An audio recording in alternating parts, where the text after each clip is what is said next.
कई बार कुछ सपने सिर्फ सपने नहीं होते हैं, बल्कि एक सिग्नल होता है कि लाइफ में कुछ गलत होने वाला है। आपने कई बार लोगों से सुना होगा कि जब मेरे दादाजी ख़त्म होने वाले थे, या फिर मेरे नाना जी ख़त्म होने वाले थे, या फिर कोई भी इंसान जिसके साथ में कुछ गलत होने वाला हो, उसे पहले ही सपना आ गया हो और उसके उस सपना आने के कुछ दिनों बाद में ही वो एक्सपायर हो जाता है या फिर उसके साथ कुछ गलत होता है। और सपनों के साथ में मेरा भी कनेक्शन इतना कुछ खास नहीं रहा है। मुझे बचपन से ही बहुत डरावने सपने आते हैं और मेरी ऐसी कंडीशन है कि मैं कभी भी रात को अकेली सो ही नहीं सकती हूँ, क्योंकि रात को जब भी मैं अकेली सोती हूँ तो मुझे कुछ ना कुछ डरावना सपना आता है या फिर मुझे ऐसा फील होता है कि मेरे आसपास कोई है। इसीलिए मैं कभी भी रात को अकेली नहीं सो पाती हूँ। मेरी सबसे बड़ी प्रॉब्लम है ये। मैं आपको एक बार की बात बताती हूँ। उस टाइम मैं लगभग 12-13 साल की थी और मुझे एक सपना आता है कि मेरी पूरी फैमिली एक कमरे में बैठी है, बातें कर रही है ना। मैं बाहर आती हूँ तो देखती हूँ हॉल में एक औरत है जो जल रही है। मैं सबको बताने की कोशिश करती हूँ कि वो औरत जल रही है, लेकिन कोई भी मेरी बात इतनी ध्यान से नहीं सुन रहा था। सब मुझे इग्नोर कर रहे थे, ये समझ के कि ये तो बच्ची है। और इस सपने के बाद सुबह मेरी तबीयत बहुत ज़्यादा ख़राब होती है। मैं अब लगभग 15-20 दिन तक बीमार रही थी। कैसे? पता नहीं। ये भी हो सकता है कि शायद मैं डर की वजह से बीमार हुई हूँ। और अब तो मेरे मन में ये और डर बैठ गया है कि अगर मैं अकेली सो गई और मुझे कोई भी सपना आ गया या फिर कुछ गलत एहसास हो गया, तो उस टाइम पे अगर मेरे पास कोई नहीं होगा ना, तो मैं तो मर जाऊंगी। हार्ट अटैक आ जाएगा मेरे को। मतलब ऐसा फील होता है उस टाइम पे। तो खैर, अभी मेरी कहानी के बारे में बात ना करके किसी और कहानी के बारे में बात करते हैं। मेरी कहानी तो मैं आपको बाद में भी कभी अच्छे से सुनाऊंगी। तो आज की कहानी एक शापित सपने की कहानी है। एक औरत जिसे बचपन से लेकर अपने मरने तक सपने में एक गुड़िया दिखाई देती है, और जब भी वो गुड़िया उसके सपने में आती है तब उसकी फैमिली में या फिर उसके साथ कुछ ना कुछ गलत होता ही होता है। और सबसे डरावनी बात ये थी, जब वो औरत मरने वाली थी तब वो औरत बोली कि मैं अभी तो जा रही हूँ, लेकिन मैं लौटकर वापस आऊँगी। और 10 साल बाद कुछ ऐसा ही हुआ। अगर आपको भी हॉरर और मिस्टीरियस कहानियाँ सुनना अच्छा लगता है तो चैनल को सब्सक्राइब कर लेना और बेल आइकन दबाना मत भूलना। ये कहानी है कोटा में रहने वाले संकेत और उसकी फैमिली की। उनकी दादी, जिनका नाम शांता देवी था, उन्हें बचपन से ही अपने सपने में कुछ अजीब दिखता था, जैसे कोई अंधेरा कमरा है और उसके अंदर कई सारी मिट्टी की गुड़िया है। लेकिन वो गुड़िया कोई नॉर्मल गुड़िया नहीं है, बल्कि उसकी आंखें ऐसी है जैसे कि किसी इंसान की हो। एक दिन दादी ने सपने में देखा कि कमरे में धीरे धीरे रोशनी हो रही है और वहाँ पर कई सारी गुड़िया रखी हुई है। तो वो देखती हैं कि सबसे पहले एक गुड़िया उठती है, फिर दूसरी, फिर तीसरी, और ऐसे करके कई सारी गुड़िया एक साथ घेरा बना लेती है। और वो बहुत ही अजीब तरीके से घूमने लगती है, जैसे कि उनके शरीर की हड्डियाँ टूट रही हो। और फिर वो एक साथ शांता की तरफ देखती है और बोलती है कि शांता, तुम कहीं भी चली जाओ, हम तुम्हारा पीछा कभी नहीं छोड़ेंगे, मरते दम तक नहीं। और इस बात से दादी बहुत ज़्यादा घबरा जाती है। और उस टाइम उनकी उम्र लगभग 14-15 साल ही थी। वो चिल्लाती है और उठ जाती है। उनकी मम्मी उनको संभालती है। लेकिन अगले ही दिन कुछ अजीब होता है। उनके पापा का बिजनेस में बहुत बड़ा लॉस होता है और उनकी फैमिली के अंदर झगड़े बढ़ने लगते हैं। अब वो समझ गई थी कि ये सपना कोई नॉर्मल सपना तो बिल्कुल भी नहीं है। दादी को वो सपना कई बार आता था और जब भी वो सपना आता था, फैमिली में कुछ ना कुछ तो गलत होता ही होता था। कभी पैसे चोरी हो जाते थे, कभी एक्सीडेंट हो जाता था, कभी कुछ तो कभी कुछ। एक दिन दादी ने अपने सपने में देखा कि वो गुड़िया बहुत ज़्यादा खुश है, ज़ोर ज़ोर से हंस रही है, खेल रही है, कूद रही है। और फिर वो बोलती है कि तुम्हारे घर में मौत आएगी। दादी की नींद फिर से खुल जाती है। वो अपनी मम्मी को सारी बात बताती है कि मुझे ऐसे सपना आया है, लेकिन उनकी मम्मी को उनकी बात पर बिल्कुल भी यकीन नहीं था। उन्होंने अपने और फैमिली मेम्बर्स को भी बताया कि मुझे ऐसा सपना आया और हो सकता है कि ये सच भी हो, लेकिन कोई भी उनकी बात पर यकीन नहीं कर रहा था। सभी ये सोच रहे थे कि एक सपने में आई हुई बात कैसे सच हो सकती है। लेकिन उसके 1-2 दिन बाद ही दादी के चाचा जी को हार्ट अटैक आता है और उनकी ऑन द स्पॉट डेथ हो जाती है।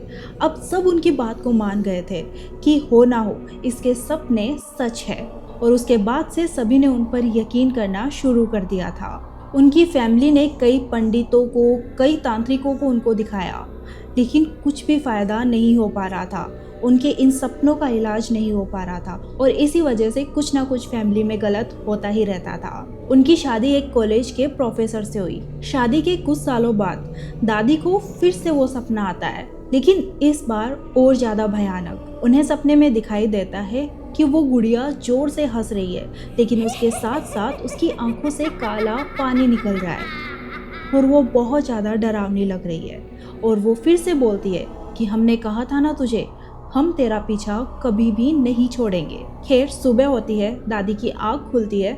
उन्हें अब लग रहा था कि कुछ गलत ना हो जाए, लेकिन तभी उनके हस्बैंड आते हैं और बोलते हैं कि मुझे नौकरी से निकाल दिया गया है, और सिर्फ एक लेटर पकड़ाया और कहा कि अब इस कॉलेज को आपकी ज़रूरत नहीं है।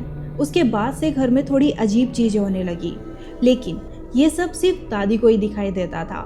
जैसे एक बार उन्हें किचन से आवाज़ आती है। जब वो किचन में पहुंची तब वो देखती है वहाँ पर एक गुड़िया का हाथ पड़ा है, और जब वो उस गुड़िया के हाथ को देखती है तो उस पर लिखा था, मैं तुम्हें नहीं छोड़ूंगी। जब वो ये बताने के लिए अपने हस्बैंड को बुलाती है और उनके हस्बैंड आते हैं, लेकिन तब तक वो हाथ वहाँ से गायब हो चुका था, वहाँ पर कुछ भी नहीं था। धीरे धीरे ये चीज़ें बहुत ज़्यादा बढ़ने लग गई थी। सबको ये लगने लगा कि शांता देवी की मेंटल कंडीशन ठीक नहीं है, इसीलिए वो ऐसी हरकतें कर रही है। उन्हें मेंटल हॉस्पिटल भी भेजा गया, लेकिन वहाँ पर भी उनके साथ में वो सेम चीज़ें हो रही थी। किसी को भी कुछ समझ में नहीं आ रहा था कि भला इनके साथ में ही ऐसा क्यों हो रहा है। वो कई सालों तक मेंटल हॉस्पिटल में रही। कई सालों बाद में वो वापस घर आई। कुछ सालों तक तो उन्हें वो सपना नहीं आता है। उन्हें लगा कि शायद अब उस गुड़िया ने उनका पीछा छोड़ दिया है, लेकिन ये सिर्फ उनकी एक गलतफहमी थी। कुछ सालों बाद उन्हें फिर से सपना आता है। उसमें वही गुड़िया उन्हें बोल रही होती है, हम इतनी आसानी से तुम्हारा पीछा नहीं छोड़ेंगे, और सिर्फ इस जन्म में ही नहीं, आगे वाले सभी जन्मों में हम तुम्हारी जिंदगी नर्क बना देंगे। इस सपने के बाद में फैमिली में कुछ भी अच्छा नहीं हो रहा था। उनकी फाइनेंशियल कंडीशन भी बहुत ख़राब हो जाती है। लोगों के साथ में रिलेशंस टूटने लगते हैं, दोस्ती टूटने लगती है, सब कुछ गलत होने लगता है। ये सारी बातें दादी ने संकेत को बताई थी। उस टाइम संकेत की उम्र 18-19 साल थी, तो उसे यही लगा कि शायद दादी अभी तक पूरी तरह से ठीक नहीं हो पाई है। ऐसा भी भला हो सकता है क्या? अब 1998 का साल था। दादी को कुछ इन्फेक्शन होता है, इस वजह से वो हॉस्पिटल में एडमिट थी, लेकिन डॉक्टर्स बोलते हैं कि एक नॉर्मल इन्फेक्शन है, कल मॉर्निंग तक दादी को डिस्चार्ज कर दिया जाएगा। लेकिन उसी रात दादी को सबसे ज्यादा डरावना सपना आता है कि अंधेरे कमरे में वो सारी गुड़िया किसी रोशनी के चारों ओर चक्कर काट रही है, जोर जोर से हंस रही है, और थोड़ी देर बाद दादी को दिखाई देता है कि वहाँ पर एक अर्थी जल रही है, और उस अर्थी पर दादी खुद लेटी हुई है। यहाँ पर वो गुड़िया बोलती है कि शांता, हम तुम्हें लेने आए हैं, अब तुम्हारी मंजिल आ गई है। लेकिन हाँ, कहा था ना, सिर्फ इस जन्म में ही नहीं, आने वाले कई जन्मों तक हम तेरे ही साथ रहेंगे, तेरा पीछा कभी नहीं छोड़ेंगे। दादी एकदम से चिल्लाकर उठ जाती है। वो पसीने से पूरी तरह से भीगी हुई थी और बहुत ज़्यादा डर रही थी। सारा परिवार उनकी ये हालत देखकर बहुत ज़्यादा घबरा जाता है। वहाँ पर दादी घबराते हुए बोलती है कि मैं मरने वाली हूँ, लेकिन हाँ, मैं वापस आऊँगी और इसी परिवार में वापस आऊँगी। उस टाइम पर संकेत दादी के पास ही था। दादी ने फिर से उसे अपने इस सपने के बारे में बताया। अब संकेत को भी कुछ समझ में नहीं आ रहा था कि वो क्या बोले, लेकिन जैसे ही दादी ने वो सपना बताया, उसके कुछ टाइम बाद ही दादी इस दुनिया में नहीं रही। अब उनकी फैमिली में धीरे धीरे चीज़ें सही होने लगी थी। उनकी फाइनेंशियल कंडीशन अच्छी होने लगी थी, सब अच्छा काम कर रहे थे। लेकिन कहानी यहीं ख़त्म नहीं हुई थी। अभी उनकी फैमिली को और भी बहुत कुछ देखना बाकी था। दादी के जाने के 10 साल बाद संकेत की बड़ी बहन को एक बेटा होता है। जब वो 5 साल का हुआ तो सब लोग उसे देखकर शॉक थे, क्योंकि उसकी आदतें, उसकी पसंद नापसंद दादी से बहुत ज़्यादा मैच कर रही थी। तभी एकदम से सबको याद आता है कि दादी ने कहा था वो वापस आएगी और इसी परिवार में वापस आएगी। उसकी आंखें एकदम दादी जैसी थी। एक दिन उसने संकेत की मम्मी मतलब अपनी नानी से कहा कि नानी, वो गुड़िया मुझे रोज डराती है, रोज मेरे पास आती है और बोलती है कि मैं तुझे अपने साथ लेकर जाऊंगी।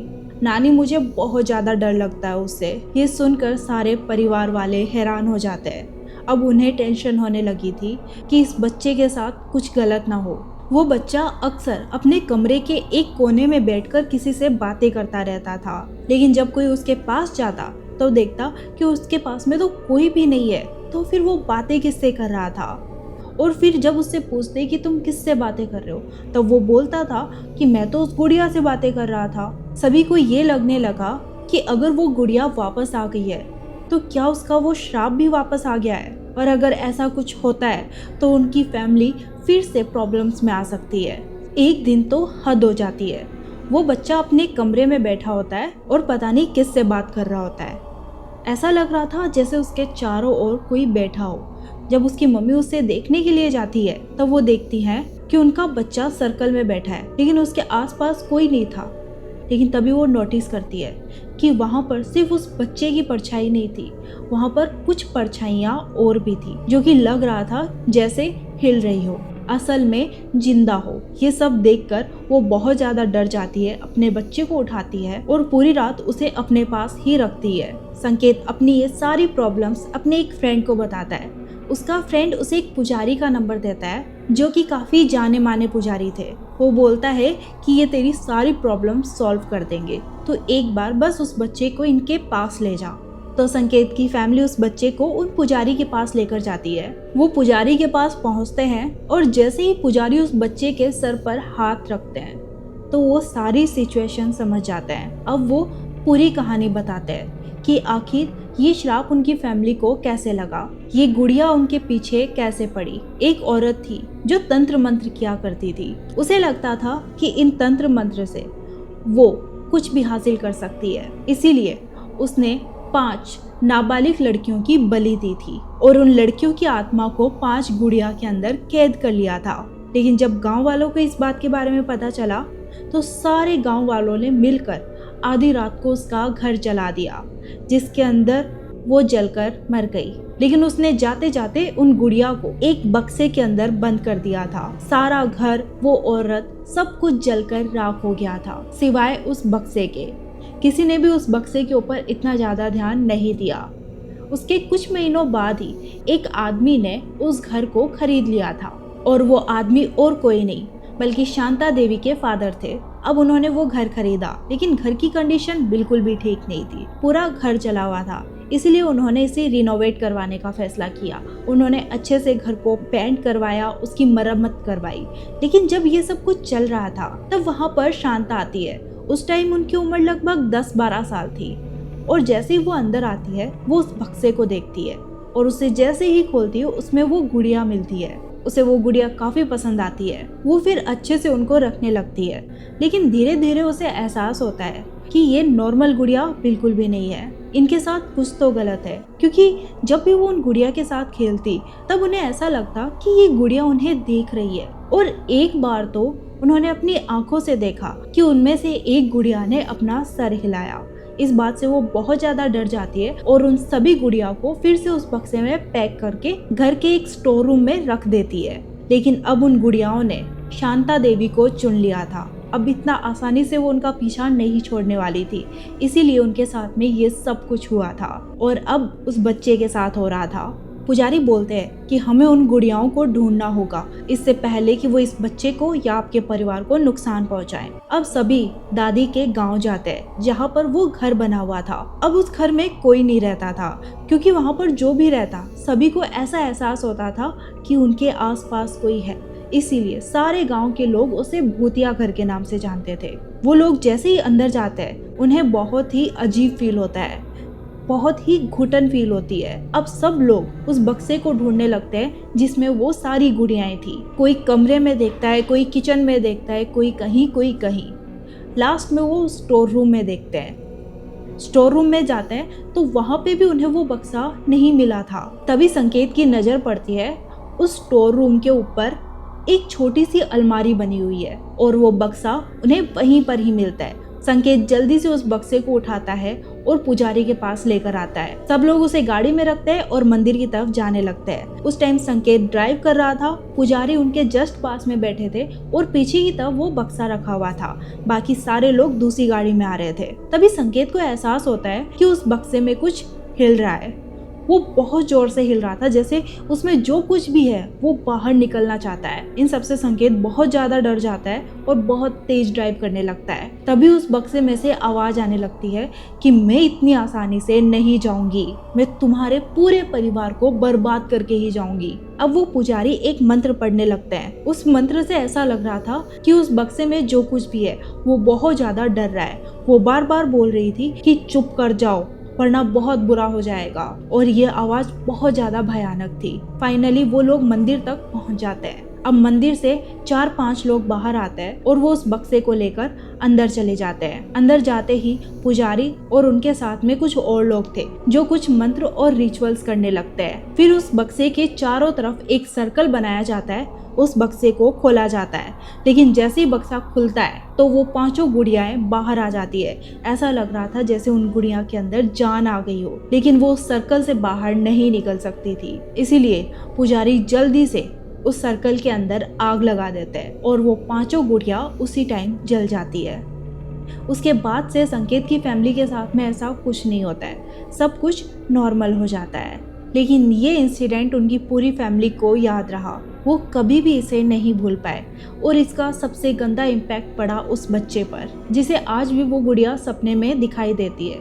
लेकिन अब वो गुड़िया अपना वश नहीं चला पाती है। अब वो सपने में तो आती है लेकिन उससे परिवार वालों को या उस बच्चे को कुछ भी नुकसान नहीं होता है। कुछ आत्माएं सिर्फ तब तक जिंदा रहती है जब तक उन पर बंधन रहता है, और वो बंधन जब टूट जाता है तो वो आत्माएं अपने आप चली जाती है। अब फाइनली उनकी फैमिली खुश थी। अगर आपकी लाइफ में भी कुछ ऐसे इंसिडेंट्स हुए हो जिसमें आपको ऐसा लगा हो कि ये तो रियल लाइफ में एग्जिस्ट ही नहीं करने चाहिए, तो आप वो स्टोरी मेरे साथ शेयर कर सकते हैं। और अगर आपको ये स्टोरी अच्छी लगी तो कमेंट में ज़रूर बताना और चैनल को सब्सक्राइब करना मत भूलना।